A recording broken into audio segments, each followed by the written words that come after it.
Good morning! Here I am again, laba day.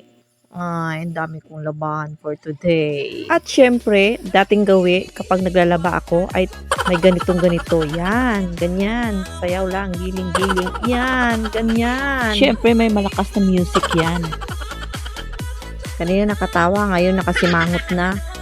Ay, ganito po ang estilo ko kapag ako ay palang walang gana. Yan. Kumbaga ay warm up your body. Halabira sayaw, sige pa. Yan, ganyan po ako kapag naglalaba. Mga inay, sino kaya ang katulad ko na ganito pag naglalaba? Yung sasayaw-sayaw muna bago maglaba or habang naglalaba. Ganito po talaga ang estilo ko.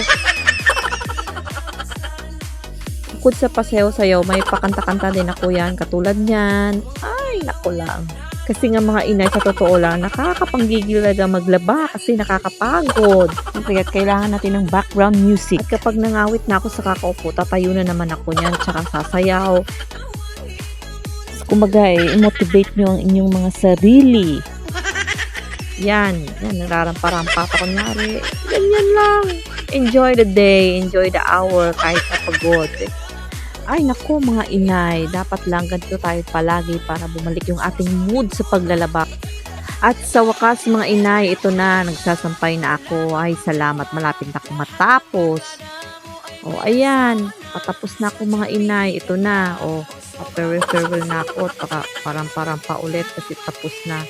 Ay, salamat. Tapos na rin yung aking trabaho for today. Yung sinampay ko kanina. Nalalapa ko lang noon. May dauni pa yun. Sayo-sayo ko kanina doon sa labahan na yun. Tapos mulan lang pala.